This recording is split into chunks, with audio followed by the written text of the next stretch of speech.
Di video kali ini kita akan membahas file apa saja yang seharusnya kita kirimkan ke klien dalam project UI design. Tapi sebelumnya, intro dulu.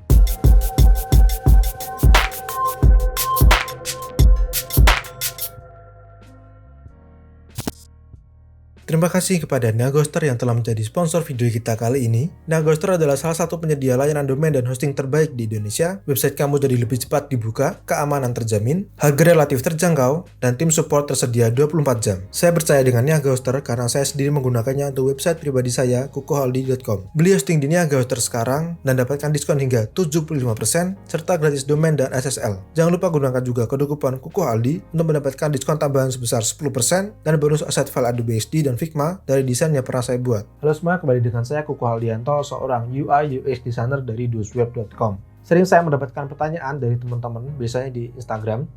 Sebenarnya file apa saja yang seharusnya kita kirimkan ke klien dalam project UI design? Project UI design di sini yang saya maksud meliputi web design dan mobile app design ya. Di sini yang saya bahas fokus ke bagian UI-nya, yaitu bagian visualnya.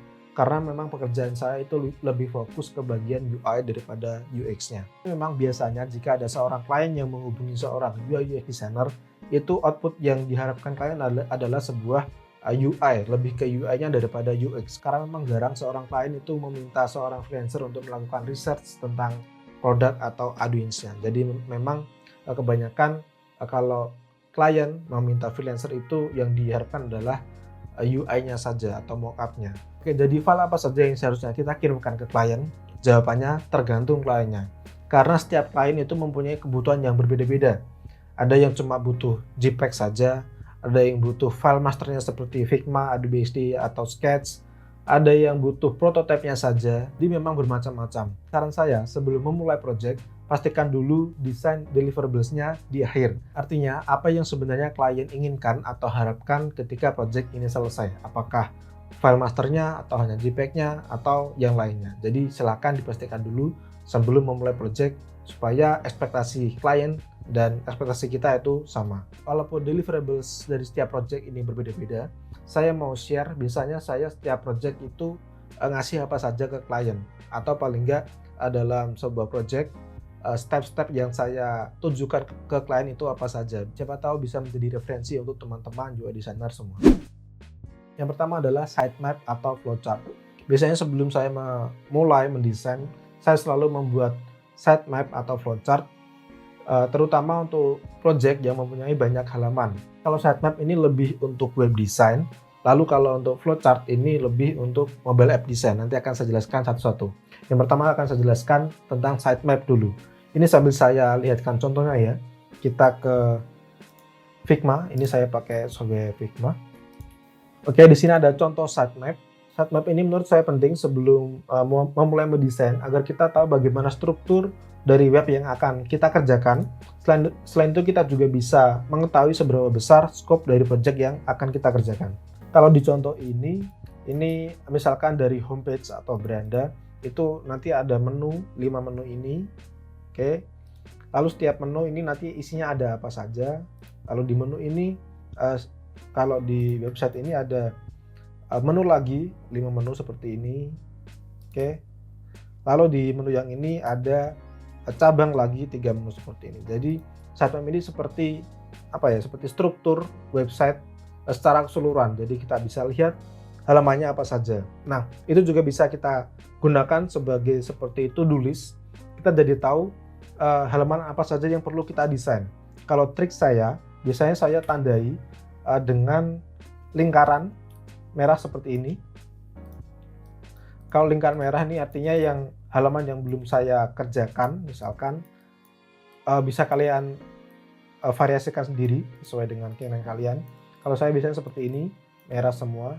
Ntar akan saya kasih merah semua. Oke, seperti ini. Nggak harus rapi sih, ini cuma buat tanda kita saja. Nah, kalau merah artinya halaman yang belum saya desain. Kalau sudah selesai saya desain, biasanya akan saya warnai dengan warna hijau seperti ini. Oke, seperti ini misalkan saja ya. Nah, misalkan yang hijau itu sudah saya desain, jadi kelihatan mana saja halaman yang belum saya desain. Jadi akan ketahuan juga seberapa banyak sisa kerjaan kita, seperti itu. Oke, lalu untuk flowchart, contohnya seperti ini. Flowchart ini biasanya untuk mobile app. Jadi kalau mobile app itu kan ada flow-nya tersendiri, biasanya lebih rumit daripada website biasa sih. Karena mobile app ini bisa muter-muter juga flow-nya, tergantung dari flow mobile app-nya itu sendiri. Nah, seperti ini ada contoh yang simple, yang cuma kotak-kotak seperti ini, tapi ada juga contoh yang memakai wireframe seperti ini. Jadi tergantung kebutuhan kalian dan kenyamanan kalian masing-masing. Oke, mungkin saya akan bacakan yang ini, flowchart yang ini. Ini flowchart tentang create account. Misalkan pertama itu kan di sini welcome screen. Apakah ini tulisannya new user? Apakah user ini baru? Kalau iya, dia akan masuk ke bagian onboarding sini. Oke. Tapi kalau di welcome screen ternyata itu bukan user baru, bukan new user, dia langsung ke halaman login sini dan dilanjutkan ke halaman yang lain, seperti itu. Jadi flowchart ini ya seperti patokan flow bagaimana mobile app ini akan bekerja. Nah, ini juga bisa kita gunakan sebagai to-do list halaman apa saja yang perlu kita desain nantinya. Untuk cara buatnya, kita bisa buat flowchart atau sitemap ini langsung di software UI yang kalian gunakan. Kalau saya biasanya langsung pakai Figma, saya buat di Figma. Bisa kalian buat juga langsung di Adobe XD atau Sketch atau yang lain. Oke. Lalu yang kedua, setelah sitemap dan flowchart, biasanya saya juga bikin wireframe. Wireframe adalah sebuah sketch kasar berupa layout, bisa untuk mobile app dan juga web design. Wireframe ini biasanya lebih fokus ke konten, jadi kebanyakan isinya itu tentang teks dan layout saja, tidak perlu diisi gambar dan warna, karena memang fokus dari wireframe ini adalah untuk mengisi kontennya, yaitu lebih ke teksnya. Seperti ini contohnya, ini cuma contoh saja ya, wireframe untuk website. Oke, sebenarnya wireframe ini tidak wajib juga, saya juga tidak selalu membuat wireframe. Kalau saya sudah punya bayangan yang cukup jelas tentang desainnya itu bagaimana, biasanya saya skip wireframe ini langsung ke mockup-nya. Tapi kalau memang saya belum tahu, belum jelas nanti misalkan dalam homepage itu isinya apa saja, saya akan buat wireframe lalu akan saya minta approval ke klien apakah ini sudah benar. Kalau sudah benar, lalu saya baru lanjut ke mockup seperti itu. Jadi gak wajib sebenarnya, kalau memang sudah tahu atau memang halamannya itu sudah sangat simpel, kita bisa langsung ke mockup saja. Nah, untuk pembuatan wireframe ini juga saya biasanya langsung buat di Figma, atau bisa kalian langsung buat juga di software UI yang kalian gunakan seperti Adobe XD, Sketch, dan yang lainnya. Oke. Selanjutnya yang ketiga adalah mockup. Nah, kalau ini adalah hal yang wajib karena mockup adalah sebuah esensi atau hasil akhir yang pastinya diharapkan oleh klien dalam sebuah project UI design. Mockup ini juga disebut sebagai high fidelity design. Kalau wireframe itu tadi bisa disebut low fidelity design. Jadi nama lain mockup adalah high fidelity design. Kenapa saya bahas ini? Karena kemarin di DM juga ada yang nanya saya, high fidelity design itu apa, Mas? Jadi sebenarnya hi-fi design itu sama dengan mockup. Mockup ini bentuknya harusnya sudah sama dengan produk yang hasil akhir nanti, maupun itu web yang akan live atau mobile app yang akan sudah bisa di-download di store. Jadi mockup ini adalah tampilan yang sudah final yang akan dilihat oleh user nantinya. Ini adalah contoh mockup untuk web design. Tutorial ini sudah pernah saya buatkan di video sebelumnya, jadi silakan dicek kalau mau lihat tutorial ini. Ini untuk web design, ini contoh untuk mobile app design seperti ini. Ini mobile app untuk apa ya? E-wallet lah, kayak dompet digital seperti itu. Ini hanya contoh saja, contoh mockupnya saja. Nah, kalau tadi yang di wireframe itu isinya cuma teks dan layout saja. Nah, dari wireframe ini bisa kita convert ke mockup dengan menambahkan warna, dekorasi, bayangan, gambar, ilustrasi, dan lain-lain. Jadi kalau wireframe kita sudah jelas kontennya, bisa kita convert ke mockup dengan lebih mudah. Mockup ini tentunya juga bisa dibuat langsung di software UI yang kalian gunakan. Kalau saya biasanya di Figma, bisa juga di Adobe XD, Sketch, dan app lain untuk mendesain UI. Oke, yang keempat, di sini ada prototype. Oke. Prototype adalah sebuah simulasi dari hasil akhir produk. Bentuknya itu sama seperti mockup sebenarnya, kan? Tapi di prototype ini sudah interaktif, artinya bisa kita klik button-buttonnya dan bisa berpindah dari halaman satu ke halaman yang lain. Ini fungsinya untuk mengetes apakah desain yang kita buat itu sudah enak flow-nya. Jadi kita bisa mengetes secara cepat ke user tanpa harus di-develop dulu. Ini akan saya tunjukkan, tadi sudah saya buat prototipenya. Oke, akan saya play saja di sini. Oke, di sini sign in, kita akan ke continue. Oke, kita masuk ke halaman home screen.